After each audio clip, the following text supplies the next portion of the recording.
Hey, welcome to the Super Cash NLC Division 2 stream. We're Viper and Jamada. We're all super casual here. Don't worry about it. Jamada, Yes. game number 3. What what What are you shaking your head like? what was that though? Like you Why are you waited so long surprised? to talk about it. You was like Well, I was game making number a 3. okay, so I was making a decision, Yeah. a value added judgment. Because when I asked you about game number 2, you Uh-huh. gave me information about game number 4. Yes, because I was looking at the incorrect schedule Yeah. So my mind just fell Where off. London United and Lightside's game were swapped with Guap and Uniques. What's happened to your mic? My mic just fell off its stand. The stand isn't designed for the mic, so if something happens, I will Uh-huh. fix it. But I was kind of Mhm. mid conversation with you, so Right. why Mhm. don't you talk me through Domino Riddle while I fix my mic setup a little The bit? Riddle, they're in Div 1. Rising Dawnies, shut up. This is such a positive, wholesome environment when we're not Mhm. casting it.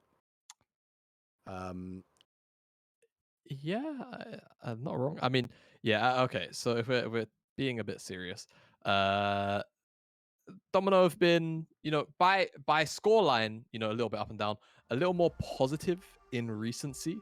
Rising Dawn kind of sitting in a similar position, but we've definitely seen a pretty high, uh, we've definitely seen a very high ceiling from the Rising Dawn side, right?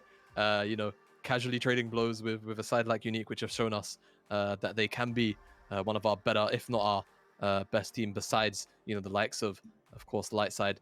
Natives to me still have to prove themselves a little bit more on that consistency front. But for now, we are into picks and bans. And again, I just want to see, I think more from Domino as opposed to Rising Dawn, because I don't think we'll ever see truly clean gameplay from Rising Dawn. I think, there's a lot of characters on this lineup. There's a lot of emotion to it. So that we will, very frequently see these plays which are, kind of per se charged by hype, right? So I'm not expecting very clean, consistent macro from Rising Dawn just because of the nature of the roster itself, which is totally fine. But I think on the opposite side for Domino, maybe that's a little bit more of what we want to see. For now, though, draft very standard to what you typically see against Rising Dawn, right? The Karthus Camille bands, very typical. Akshan as well, following suit.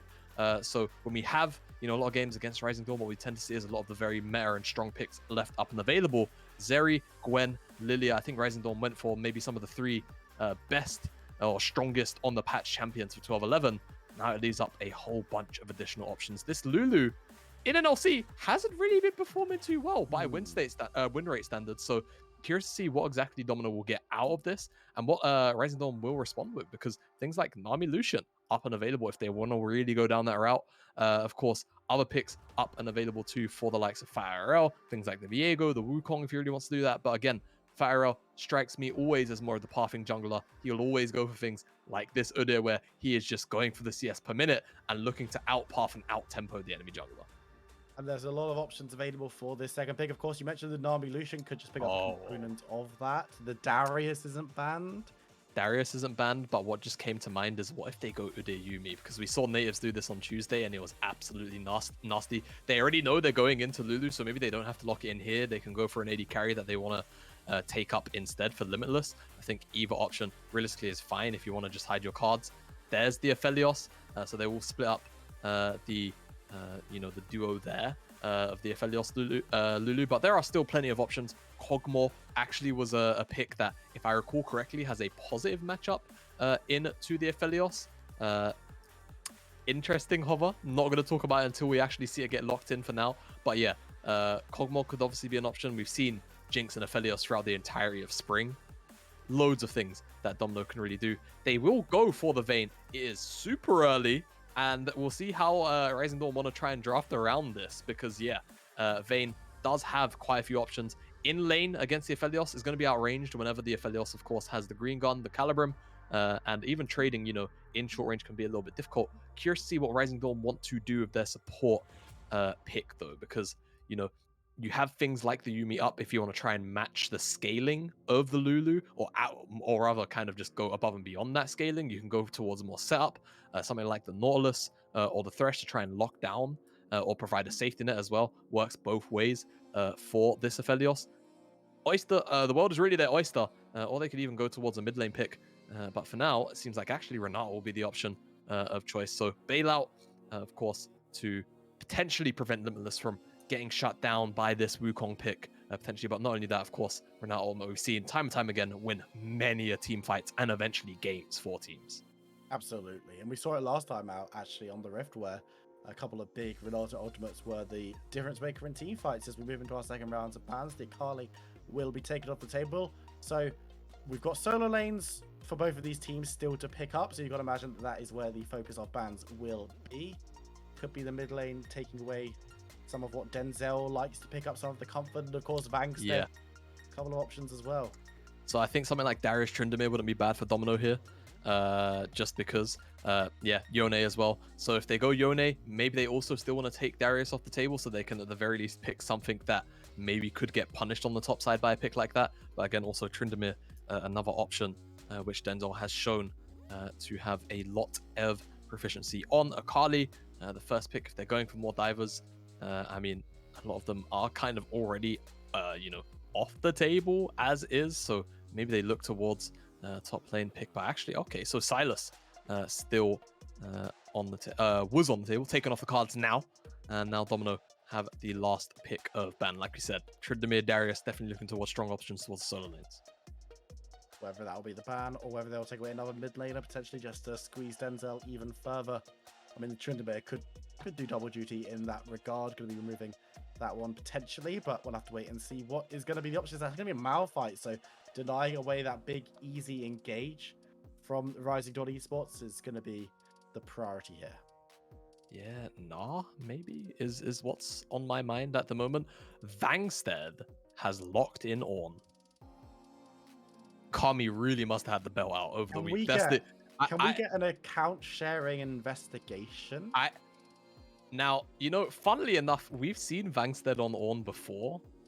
It was a really long time ago, and Ripped going his coveted Riven is super cool to see into this pick, and it seems like we're also going to get a Swain on top of that. Yeah, really interesting. And Vangstead also himself does play this Riven. This isn't something that's also outside of his champion pool, so very cool to see this one coming in. Ripped, of course, very much known for his play on that champion, and we'll see what Rising Dawn want to respond with now, because they're dealing with the Swain. Denzel has quite a few options. It's a hover. We don't talk about it. It's a lock-in. Okay. Brand. Yeah. So, of course, Brand was a really big winner of 12-10 in terms of, the overall patch, right? Whilst they did hit on many champions' percent HP damage, because we moved into slower games where Brand was able to scale and had a lot more positive matchups, it allowed for him to actually flourish and do his thing in those team fights, which is just shredding high HP targets. And everybody got tankier. A lot of champions are building HP in their build paths anyway. And into a matchup like Swain, I imagine he's probably just going to have a fairly fine time in terms of farming up. Could, of course, get pressured, yes, by things like the Never Move, but his spells, medium to long range, he can just sit back and farm up as soon as he hits that Lost Chapter. Totally okay with that one. And I think when you look at the composition of Domino, all short ranged, right? There is not a single champion on this side which is long range. This is going to outrange this Brand. So he's always going to have access to be able to deal damage. Honestly, I'm really not opposed to this Brand pick. It's more about how it's going to be able to perform one-to-one in lane against the Swain. Well, these two teams, of course, very close in the standings right now. Both got an even scoreline. One of them will go positive, one of them will go negative after this game. Jamada, seem excited by both of these drafts. Is there one that you prefer? It's tough to call. I mean, I like the idea here of what Domino have put together. I think they have, a good mix of dive and sort of area and zone control. I think the issue is a lot of what Rising Dawn's champions do in terms of dealing with those issues, they are self-sufficient in that regard, right? Udyr is always going to be able to provide peel and just consistently be a nuisance towards anyone that tries to dive onto Limitless. If Limitless has the right gun setup, he's always going to be able to shred through a lot of the champions trying to move onto him. And Denzel, if the focus isn't on him and it's on the Aphelios, because Aphelios, typically gets focused down, it's kind of this mentality amongst a lot of teams. If they can't pick on, anyone in particular, they'll always just kind of default to the AD carry. Target selection is going to be very crucial for Domino here. But not only that, I also feel like Vangstead up on the top side is just going to be able to provide a whole bunch of safety and zone control as well towards his AD carry. And not only that, crucial engage, which they needed. Domino, I think, have their work cut out for them. If you're asking me which comp I prefer more, honestly, I think Rising Dawns has a little more functionality in this game. We'll have to find out as we move on to the red for the third time this evening. Domino on the blue side, Rising Dawn Esports on the red. Both of them tied up 3-3 in the standings. Jamada has said that he slightly prefers what has been built up. Sorry, I just completely forgot who you said. I'm Rising completely Dawn. out of it. Rising Dawn. Rising Dawn. Which, you know, brand mid. Got themselves Vangstead on his coveted Ornn. Well known in these neighborhoods for that pickup. Definitely his preferred champion. Darius was open, man. I'm just sad because I am definitely. So whilst I am surprised that we are not seeing Vangstead on a carry, I think the issue with blinding Darius here is that Ripped is also a Fiora player, and that matchup can be unfun, shall we say. And I feel like Rising Dawn compositionally were looking to play on team fights anyway. Renata, Felios, Udyr.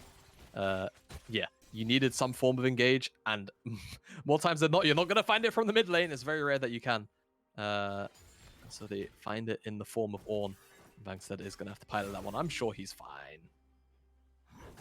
Very sad. Just wanders up towards Riven and will give her a slap. Of course, Ripped loves this champion, and Riven in the 1v1 is a very, very scary prospect. So Vangstead's going to have to be somewhat respectful to that. In the bot side, Fine Forever has already taken a little bit of poke from this bot lane. Are we expecting to see much action in the bot lane in the early stages? No, likely not. A little bit of pressure should be yielded by Domino. Limitless and Fine Forever should kind of outrange for a little while whilst the screen gun is out and available. And you can already see crashed on wave 2, so they have a hell of a lot of lane priority, full lane priority, and it's going to be very irritating here for Hellman to, you know, farm up. We'll see whether or not Porcupine can try and interrupt, you know, this consistent shove, but look towards FireL because he's pathing towards the bottom side as he knows he has to cover this just on the off chance that Wukong tries to get an early gank in. Wukong is still just up his red buff, so not going to be looking to do a gank for a few moments at least, as Riptor's completely controlling this top lane. Vangstead being very respectful, just standing back and trying to grab farm where he can get it. Needs to be somewhat secure under tower, knowing that his jungler is not going to be in the neighborhood, and Rip probably knowing the same as well. So Vangstead is just not going to have a pleasant time. Can I just say, Vangstead wanted to charge his E's on cooldown. He wanted to charge in and try and interrupt Rip's Q3 there, as he's actually even going to interrupt the recall and dab and dance on him for that fact. He's even got the Ornn emote. Did he know? I guess he knew. Maybe he knew he was going to be playing Ornn. He takes it on the off chance. He never uses it unless he's playing Ornn. It's always on his left. It's like, I don't know about you. Yeah, right? Like, I have 4, or like, how many emotes do you have on the wheel? It's 5, right? So it's like, you always have 4 that you use, and that 5th one that maybe you use every once in like 6 or 7 games or so. It's the 10, isn't it? It's just the 10. It's just the 10. Yeah, like, I typically don't often end up like hard camping my lanes just because I like to spread my pressure in solo queue. Just a personal thing, you know, unless it's absolutely necessary. But whenever I do, having 10 available, just to throw it up, really let them know. It's the power play of running into top lane at level 3 as a jungler, not even ganking properly and just flashing the tent at the enemy top laner and leaving. There's a lot of damage going down onto Limitless, but he should be okay. Fine Forever takes a chunk as well, and Domino, you said that there might be a little bit of pressure on them, but they're the ones who are being a little bit dominant in the last couple of seconds. Yeah, not too bad there from Domino's side. And just because it's Vayne in the early game doesn't mean you can't return damage like we saw there. Limitless, Fine Forever just overstepping their bounds. Get punished by the Domino bottom lane. We'll have to find the reset and maybe lose out on some CS. But Limitless is just going to hold on to that timer. And we'll put him on the back foot, but better definitely to find those creeps than miss them entirely. As Denzel in the mid lane on the brand, something that we haven't seen mid for a little while. We're just going to be clearing out the last minions so that FireL can remain undetected, I believe. Should we be expecting fireworks in this mid lane, or is this a case of let's scale to 6 and then throw ultimates at each other? I mean, fireworks, great use of great choice of words. Yeah, great choice. But yeah, I expect we're probably just going to see a bit of a chill early game. I don't really I feel like we're going to see too much going on between these two mid laners, looking to farm up, get to their power spikes, and then do their thing. Vangstead already doing his thing, dancing, just trying to taunt Ripped a little bit, but also knows that this is going to be a bit of a slowdown. Which, you know, 12.1x things, it's... I can't believe I said I like this meta. It's not bad. Firel. Firel's in a little bit of trouble trying to run away. Has the support from Fire Forever. He's looking to bail him out. Throws it down, but I don't think there's anyone to kill. First blood going the way of Porcupine. Yeah, unfortunately, just face checks into Porcupine Azuvopia in that bush, and will pay for it with his life. Nothing more to say about it. Was looking to maybe shut down a play here as Denzel felt like he could maybe find lethal there. Flashes forward. Seer doesn't connect, and there's no stun. There's no follow-up on that damage. And that stun is actually quite lengthy. He's even going to interrupt the base, so that's going to feel bad for Sarah for now. But does have teleport. Just means he'll miss a few more creeps than he would have potentially have done in the first place. But great stuff from Denzel to almost find a solo kill. Flash, and that does mean Porcupine, with his own flash, can maybe find an angle onto Denzel, set up for a gank for Sarah, and turn that into a neutral objective in the next couple of minutes. Zero moving back in, Fatarel in the wings. The Swain does have to be careful because with that teleport being blown, if he gets caught out here by the damage coming up through, will throw the ultimate down as Denzel looking to make his own count. Fatarel is just running along. Phoenix starts. It's fire on fire. It looks like Zero might be able to get away. Survives on a sliver of health, and Fatarel caught on the towers. Porcupine responds with the kill. Disaster for Rising Dawn. Yeah, they just don't have the full burst damage to take down the Swain. He's healing up, gets a burst of HP in as well. And I mean, Zero, he based and bought a Giant Spell. Great job. Honestly, instead of going for the Blaster one, if he had the Blaster one instead of the Giant Spell, probably would have died there. And now on the top side as well, Ripped in a position where he's just able to actually go for a proxy farm situation. Thinking about taking the Krugs, but Firel is here. Whether or not he's going to commit for the full thing is a different story. It should be able to be seen on wards. We'll secure the Krugs, but will he die? Gonna be stunned up. The old horn has been blown. Nice flash from Ripped to avoid the knock-up portion, though, as Ripped is running down to support of Porcupine and Zero, who are all pretty low, so do need to be careful, but Denzel wasn't able to hold them in place, and looks like Riven just gets away. Yeah, Riven gets away free. Picked up that jungle camp. I mean, we say free. Ripped did blow his Splash and Coast, so there was a cost to that play, but the fact that they're able to get out alive there, definitely a little bit overzealous, trying to go for the Krugs on top of it, but we'll find them nonetheless. And Limitless just having a damn grand old time. Is she dead? Oh, the chakrams. Zoophobia survives on a sliver of health, able to escape and recall, but Rising Dawn in the bot lane, certainly trying to keep the pressure on as the rest of the map not necessarily having so hot a time. As I said, though, Vangstead going aggressive onto Ripped, just chasing him off the minion wave. Yeah, able to do that, and Limitless and Flame Forever, we did see them get pushed off of the bottom side earlier on in the game, but for now, full pressure. And this is what I was talking about. Whenever you see that Calibrum up, that long-range sniper rifle, it's so difficult for Hellman to step up and really trade 1-for-1 with damage, as Rising Dawn will pick up the first dragon of the game. It's the Hex Tech, and the second one will be Mountain. So Cloud, Ocean, or Infernal all up for grabs here. We feeling too bad about that one, but again, I feel like Domino generally don't really scale as hard as Rising Dawn do. Now, granted, the Vayne does have that kind of, you know, how do I put it, this pop-off factor, where if she just goes, you know, unchecked one fight, that's all it really takes to get you back into it. You see it so many times in solo queue. It's always like that. Vayne, you know, goes 0-3 in lane, picks up 2 shutdowns all of a sudden, 3 items, you can't really shut her down anymore herself. But I think Rising Dawn do have okay tools at dealing with that, and no cleanse, crucially, against the Renata ultimate does mean that if she does misstep once, Flame Forever will be able to try and lock her down with that ultimate, and all of a sudden Vayne will turn onto her friends as foes.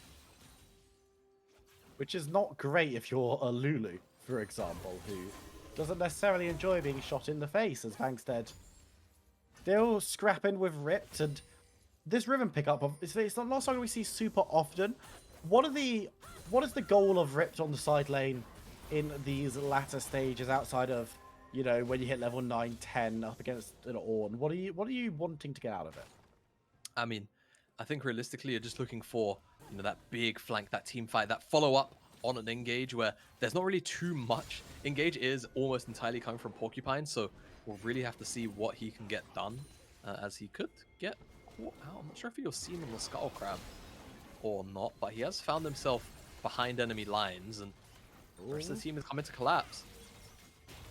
Still using that Vision of Empire to try and hope you were down. Wasn't able to find anyone there. As FatRL looking to turn onto the Swain. Damage is going to fly on to the leader, who's trying to get away. The ultimate from Brad burning through, and FatRL will secure the kill as the rest of Rising Dawn move back towards the objective. We'll be able to pick it up as Vangstead on the top side just marshalling ripped away. It's a kill and an objective for the red side.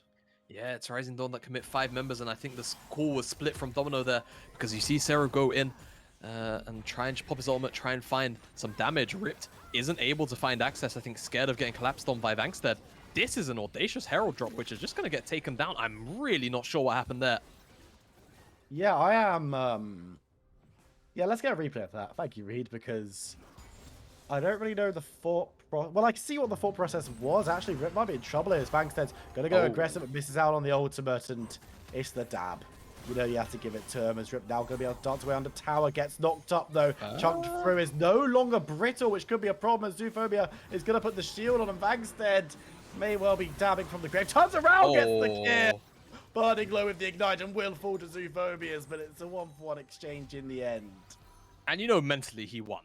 That's all he really cared about. So let's get a look at the replay of the team fight. So you can see Ripped doesn't want to get collapsed on by Vangstead, it looks like, with the call of the Forge God. And Sarah just goes in. Porcupine just says, we're not going to take this fight anymore, because we see Limitless has also made his way up. So it's a 5v4 at best, because our Vayne is in the bottom side. And FatRL just, I guess, assumes that the Herald will charge from that distance, which definitely isn't a miscalculation, but it aggroes Porcupine and Zoophobia, unfortunately, so doesn't end up charging and just goes down. I mean,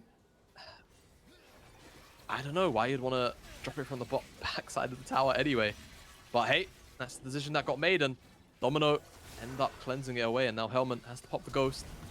Actually, in the game starts coming. Porcupine lands onto 2, but the hostile takeover means that Domino are going to be forced back away. Rising Dawn Esports managed to escape, but they had to utilize a few resources in order to do so. Yeah, they did indeed. Ultimate and Flash from Fine Forever. And Domino not able to really capitalize on this rotation. It would have been nice to see them pick up something for themselves, but it just wasn't the case here. And I like the item adaptation from Ripped, going for the Black Cleaver first, because he knows that getting through that armor is going to be a bit of a nightmare here, but it doesn't mean he doesn't have the sustain of a Gore Drinker at first item. So I'm really not too sure how well it's going to work out for him in terms of, you know, an all-in damage towards the Ornn. Yeah, great, but in the longevity of the lane, maybe not so much, as Zero getting bullied out by Denzel. Denzel has been having a pretty good time in this lane, so you can understand definitely why he picked it up here in this instance. And again, his damage is only going to continue to ramp as this game goes on. Domino's team composition is so short range that realistically he's just always going to be able to get his damage out. And on the bottom side, speaking of things that aren't always so long range, actually, I'll hold my point. Porcupine in trouble here. And looking for the lockup, lands onto both as Ripped is going to be chased back, but Wukong can flash over the wall, but that's a very nice play. Denzel looking to burn him through, will be able to do so. Turns attention to Ripped, who goes over the wall. Can anyone follow?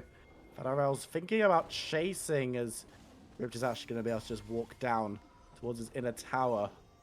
The ward going to be aggressing onto FatRL. They'll take that instead, but excellent play from Rising Dawn, and they're not done just yet as they look towards Zero, but enough damage comes through that I think they will be done. Yeah, it should be done for now, but rotation towards the mid lane. They picked up the tier 1 bot side. They want this mid lane tier 1 as well. Zero going to be forced back a little bit, so wave clear going to be a little bit on the weaker side, and Rising Dawn are just going to brute force this tower and get away with it too. And I think additionally also probably get away with taking the dragon. And I mean, on top of all of that, Vangstead very close to taking down that tier 1 tower on the top side, as well as Ripped going to get onto it. Yeah, it's going to try and start a fight. Vangstead, of course, very tanky at this point. Is just looking to run around the houses. Has managed to buy himself a new item as well. Looking for the stun. The damage comes through, but the shield from Ripped keeps him alive. Yeah, I mean, Ripped with that shield. And this is why you go for the Black Cleaver first here into the Ornn. It just shreds his armor so much. The exhaust as well was just barely off cooldown. Thank you, Reed, for highlighting that. Maybe with exhaust, almost certainly with exhaust, Ripped would have gone down, but finds the 1v1. should be able to crash that wave in, maybe even get a little bit of damage down. Won't be taking the tower anytime soon. But Rising Dawn while that's going on, they pick up that dragon, and it will be Cloud we end up with. Which isn't the most exciting of dragons, but sometimes it's Cloud Drake, you know? You know that famous saying, sometimes it's just Cloud Drake. Sometimes it's just Cloud Drake. And I mean, I had this conversation a lot, man, on broadcast. If you see a Cloud Dragon, think about letting it go. If you're a little bit too far behind, if you can't contest 5v5, take it to an Elder, flip it. Everybody saw what happened in that Rogue Mad game over the weekend. It's definitely a viable strat in some instances, but we'll see. Domino actually on track, haven't picked up a single neutral so far. Unfortunately, Rising Dawn have been on top of that. I mean, that being said, the Rift Herald, did Rising Dawn really pick it up? Did feel like the Domino Herald, if anything, but hey, at the end of the day, Rising Dawn still find themselves in the lead here. 3,000 gold, 2 dragons to the good of themselves. And in a position where, realistically, 5v5, if Domino tried to contest at the next couple of dragons, they're going to win. And by they, I mean Rising Dawn. Rising Dawn are going to win. It's not Domino that are going to be able to step up to that plate. I feel it would have to be a misstep monumentally from the Rising Dawn side. Adding on tower, the lockup's there, the brittle's there, the damage is there. Denzel secures the kill. Fanarel awkwardly walks past tower, not having been involved, but this lets Domino start up second Herald and try and grab themselves the first neutral, but it will be exchanged for the bottom tower. Is that worth it? I mean, 600 gold split between, you know, 3 carries here, guaranteed. I mean, to be fair, Herald could get you a tower on the back of a good fight, but right now it's about finding a good fight. Rising Dawn have been doing a whole bunch of that so far, and they're even going to pick up potentially this tier 1 in the mid lane. They're shredding it down quite quickly, and there's the hostile takeover, forces a flash.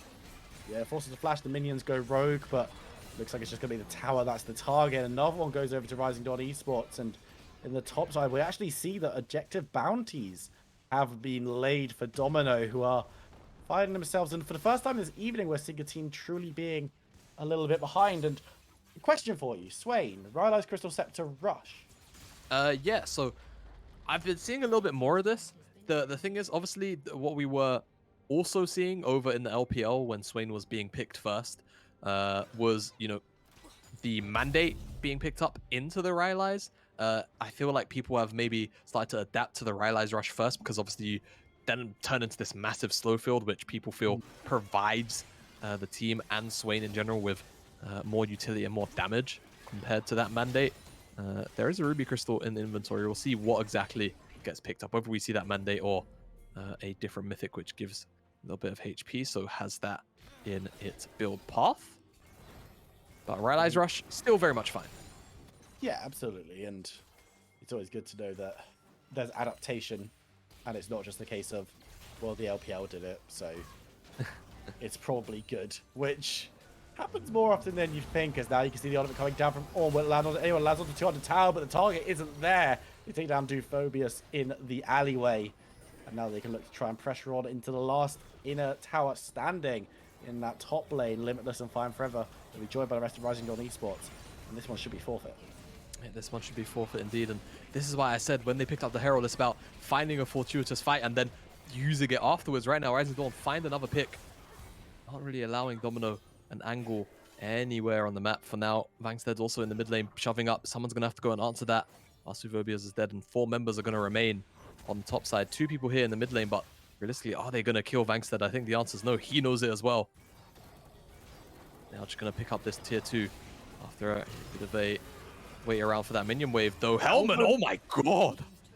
Actually still burning, but should be... I know he is! Yeah, that's brand passive, man. Yeah.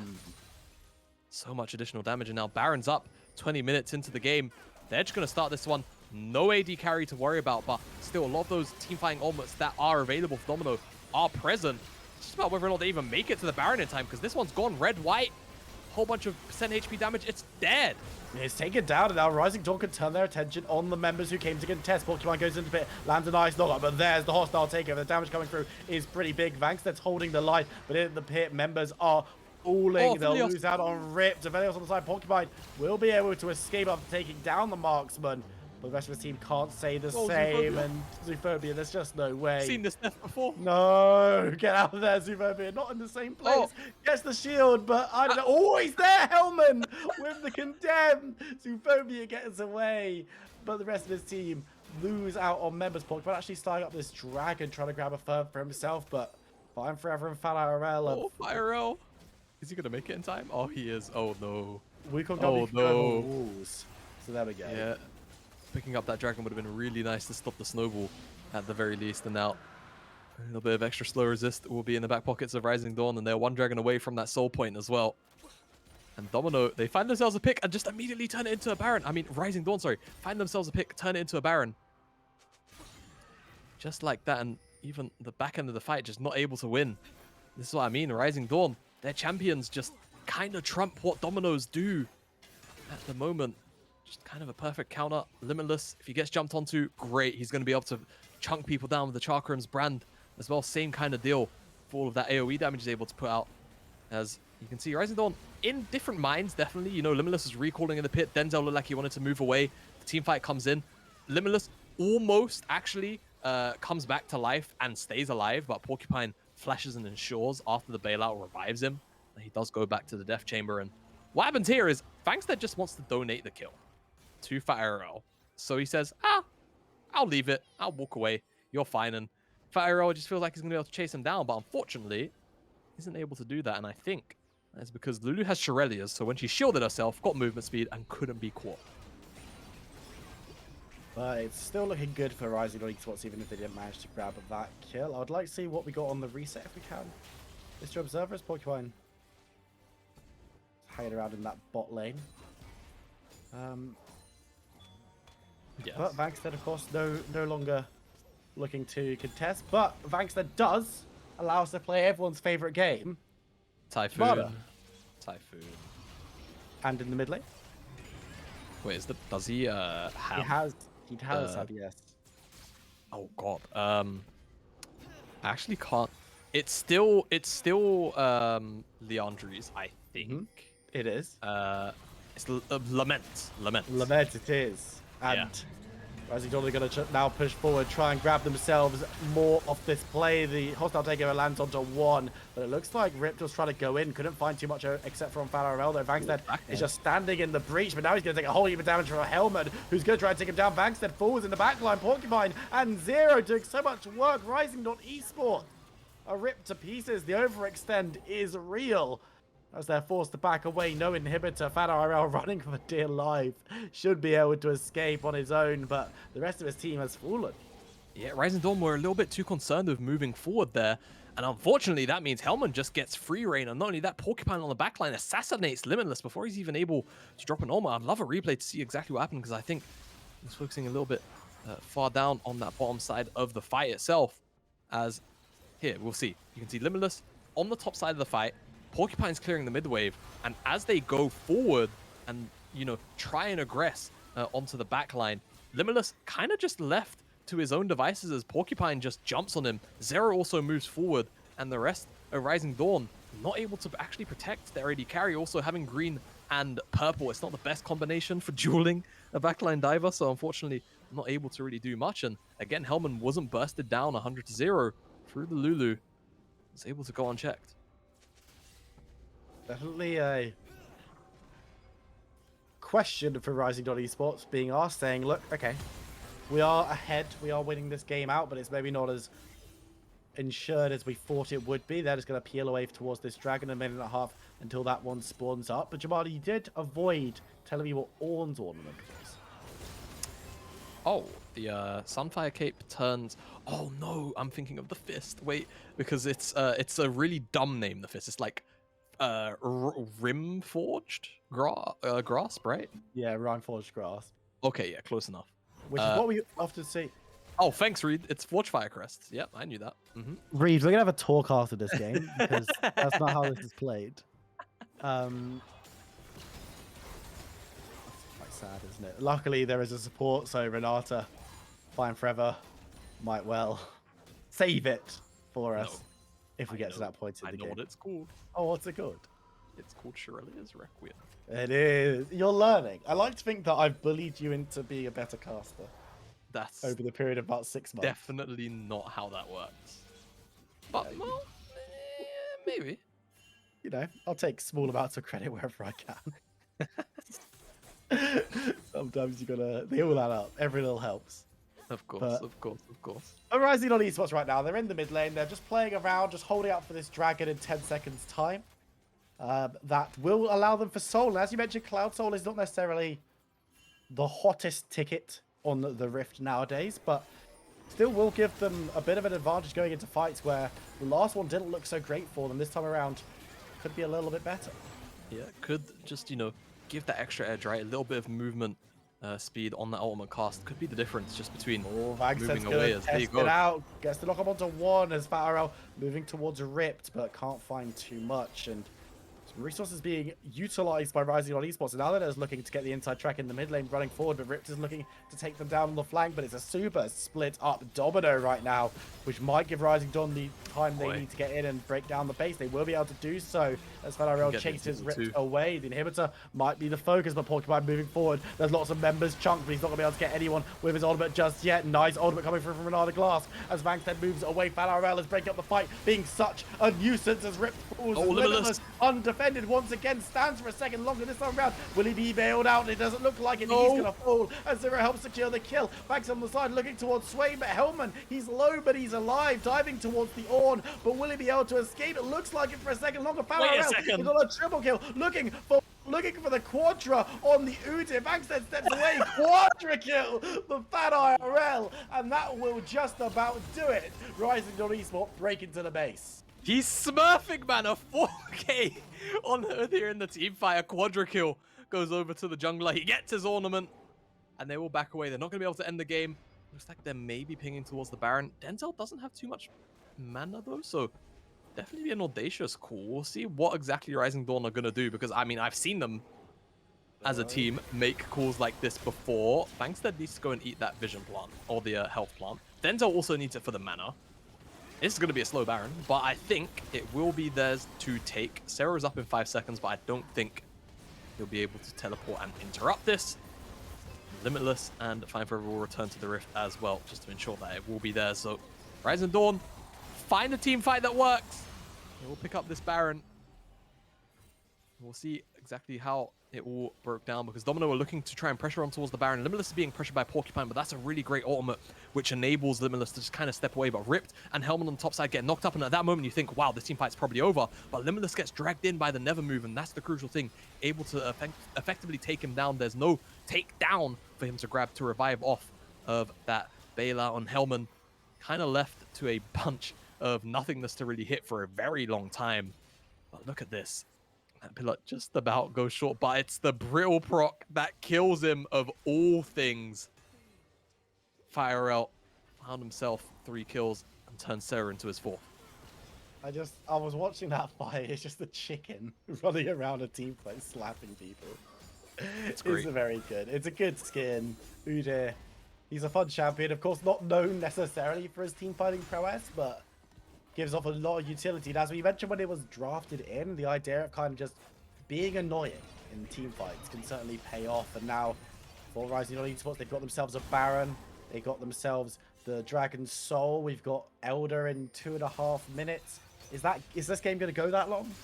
I mean, it definitely could if Domino do their due diligence in holding on to this game. But Rising Dawn, they're not one to necessarily let the breaks go, so they will push on towards this inhibitor.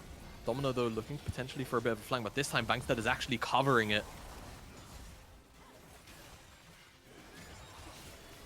I'm just waiting to see where this fight's going to kick off as Bankstead. Again, he's holding the line at the front very, very well. Farrell on the back line. finds Ripped and says, don't flag my team, I'm going to murder you. Puts in some damage, but probably can't get the solo kill. All on and loads him so far away from his team as Zero going to take a whole chunk. It's going to be forced to pop his ultimate, going towards Limitless though. He's caught out a little bit. Bankstead looks for knock-up, landed onto two members as he sends Porcupine Berserk. Zoophobia's in full retreat. Falar is just in the backline, but Porcupine has found his way onto Limitless once more, but this time around, he's got some peel. A shutdown as Vayne gets it though, as Hellman is free firing on the backline. Porcupine will fall, but will Limitless be able to get away? I don't think so, as he's knocked up, and now the damage turns onto Hellman. Ripped is exhausted and tries to get away. Phobius on the flank, but it's a Lulu. So what's he doing there? Ripped will be able to escape, but the team will break into the base. Rising Dawn Esports should take the win and take themselves to a positive standing. It was a close fought thing, but Rising Dawn just about do enough. Rising Dawn just about do enough, and again, I just feel like it's the compositional difference here. It's not necessarily a draft gap, but Rising Dawn, their team fight composition just trumps what Domino can actually do and achieve. Too many short range members into the likes of this brand, into the Vayne, and actually, I'm not sure if I can request to know. I'm not sure if we'll be able to ever bring it up on screen, but I would love to know how much damage Denzel in particular was able to put out, because it's not often we get to see a brand, and definitely not under such, preferential circumstances as well. Yeah.